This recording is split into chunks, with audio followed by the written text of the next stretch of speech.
Mon Seigneur et mon Dieu, je crois fermement que tu es ici, que tu me vois, que tu m'entends. Je t'adore avec profonde révérence. Je te demande pardon de mes péchés et la grâce de faire avec profit ce moment de prière.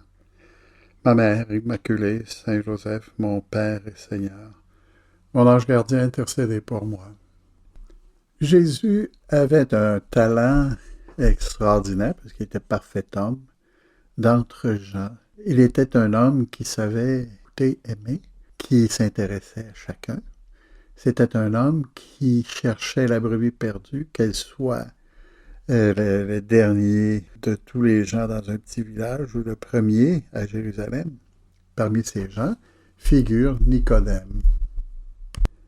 Nicodème qui était un homme instruit, un homme qui en savait long sur bien des choses, un homme d'expérience qui savait comment diriger avec les autres pharisiens le peuple juif, mais qui avait gardé sa liberté. On parle de Jésus qui est maintenant présent en Galilée et il est désireux de savoir ce que Jésus a à dire pour lui. De la même façon qu'on avait envoyé des gens pour examiner qui était Jean-Baptiste, lui, dans sa curiosité, veut voir qui est cet homme. Qui est cet homme? Hein? On rencontre des gens. Hein? Ça peut être dans un voyage, on rencontre des gens. Bon, on se met à parler. Et ils sont très sympathiques. Très sympathiques. Hein? On les écouterait plus longtemps. Dans d'autres circonstances, il y a des amis de quelqu'un qui nous sont présentés et on devient presque automatiquement amis, comme sidérés par la bonne humeur, la simplicité de ces gens-là. Et je suppose que Nicodème, lorsqu'il s'est présenté en Galilée pour rencontrer Jésus, qu'il a eu cette réaction, qui est ce monsieur dont on dit tant de choses. Il allait là pour observer, possiblement aussi pour informer le Sanhédrin de ce qui se passait là-bas. Or, contrairement aussi à ce qu'on aurait pu penser, Jésus le reçoit comme un ami, parce que le Christ est venu pour tous comme ami. Le Christ s'est manifesté comme un ami. Il a accueilli les malades, il a accueilli les gens du commun des mortels qui voulaient leur demander des prières. Il avait du temps pour ses disciples, complète tout le temps. Il prêtait l'oreille facilement à tous et chacun. Au point où ses journées étaient longues et son repos moyen. Hein? Mais il savait comment recevoir les gens. Chacun avait l'occasion de dire ce qu'il fallait dire, ce qu'il voulait dire, et il était toujours surpris de voir comment Jésus était bon avec eux. Évidemment, ça a frappé Nicodème. Nicodème, qui était un homme habitué à voir du monde, a vu que cet homme-là était un homme de qualité. Que c'était un homme avec qui on pouvait parler, avec qui on pouvait échanger des idées profondes, mais aussi rire un peu et savoir se retrouver avec lui comme si on était avec une personne qu'on connaissait depuis longtemps. C'est le sens de la conversation de Jésus avec Nicodème. Dans l'Évangile d'hier, on parlait de renaître de nouveau pour recevoir le baptême. Dans l'Évangile d'aujourd'hui, on nous dit que Dieu a tellement aimé le monde, c'est Jésus qui parle, qu'il a donné son Fils unique, afin que quiconque croit en lui ne se perde pas, mais obtienne la vie éternelle. Ici, dans une phrase, on vient de résumer l'histoire du salut. Et Nicodème, qui était un homme intelligent et qui connaissait bien les Écritures, est frappé soudainement. Toutes ces idées qui surgissent soudainement. Hein?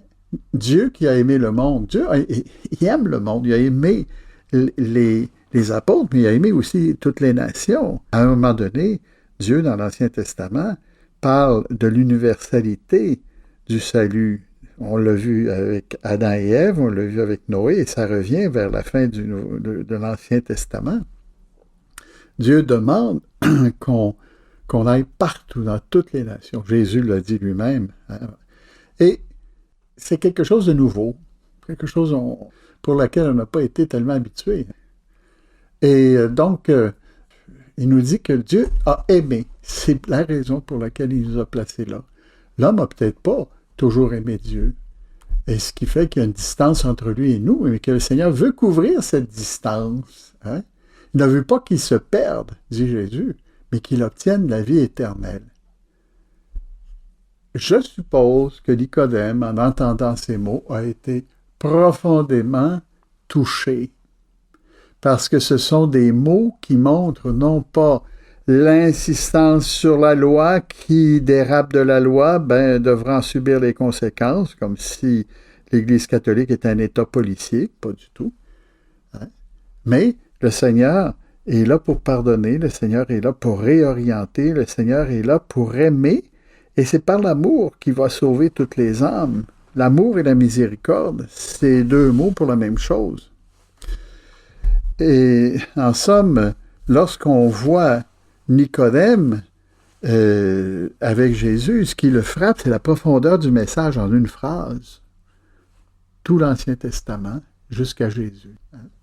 Et puis après, ce qui le frappe, c'est que Jésus est un personnage extraordinaire, accueillant, une personne qui est sympathique, qui a une grande empathie, une personne qui prend son temps, qui aime la personne qui l'interroge, malgré le fait que les pharisiens n'avaient pas toujours une bonne note par rapport aux disciples de Jésus. Lui, il l'écoute pour ce qu'il est et il lui donne toutes les raisons pour croire. Ce qui permet de penser que, éventuellement, il va se convertir. Et en fait, on sait, il y a des textes qui parlent qu'il a été un des premiers chrétiens à se convertir. Imaginez-vous, lui qui a hésité peut-être à se manifester ouvertement lorsque Jésus prêchait, parce que il était comme encadré dans un système où il ne savait pas comment sortir.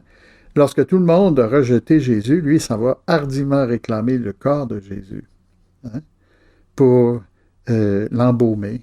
Et Joseph d'Arimathie, un de ses amis, qui va lui prêter le tombeau pour que Jésus puisse être dignement placé. Un tombeau qui servira seulement pour une journée et demie, c'est-à-dire les 3 jours étant établis depuis, c'est-à-dire vendredi, samedi, dimanche. Donc, dans ces circonstances, nous voyons un homme nouveau, un homme qui est rené, c'était trop, il ne pouvait plus se taire, et il avait reçu tellement de Jésus qu'il ne pouvait pas le laisser comme un chien, un vulgaire animal dans la rue, dans une fosse commune. Qu'est-ce que ça aurait fait, non? Et c'est grâce à lui qu'on a le linceul de Turin, c'est lui qui a voulu l'embaumer. C'est grâce à lui que Jésus a pu aller dans un endroit reconnaissable pour sa tombe et qui fait qu'on sait que la tombe était vide et que la porte s'est ouverte toute seule, chose qu'on n'aurait pas su si ça avait été dans une fosse commune. Merci, Nicodème, parce que tu as fait beaucoup. Tu as été un homme noble, tu as été un homme qui a suivi les conseils de Jésus et qui, éventuellement, a pris la décision de suivre Jésus. Qu'est-ce qui nous touche en plus de tout ça? C'est que Jésus est un ami. Avoir une conversation de cœur à cœur avec un ami, c'est quelque chose d'extraordinaire. Les époux, vous pouvez vous rappeler le moment où, de cœur à cœur, vous avez décidé de vous marier. Les enfants, lorsque vous avez avoué à vos parents des choses, peut-être qu'on ne voulait pas dire. Les amis qui nous ont aidés à nous tirer du pétrin lorsque on avait perdu la tête. De cœur à cœur. Le livre de Sirach le Sage nous dit « Un ami fidèle, c'est un refuge assuré. Celui qui le trouve a trouvé un trésor. » Imagine-toi trouver un trésor. Et ça, c'est ça un ami. Et si cet ami-là, c'est Jésus, c'est le trésor de la vie éternelle. Un ami fidèle, continue-t-il, n'a pas de prix. Sa valeur est inestimable. Jésus n'a pas de prix.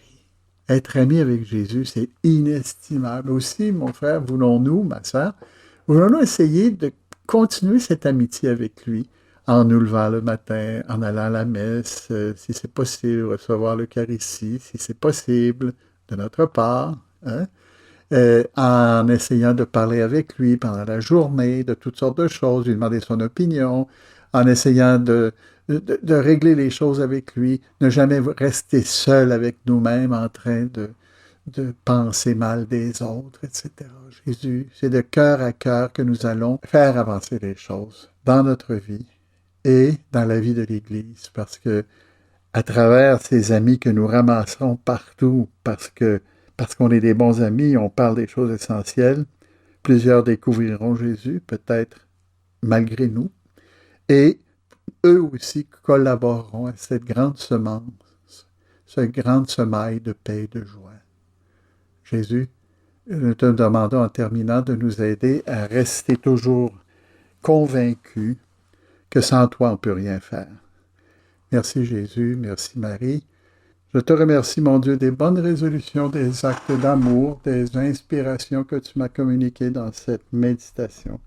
Je te demande de m'aider à les mettre en pratique, ma Mère Immaculée, Saint Joseph, mon Père et Seigneur, mon ange gardien, intercédez pour moi.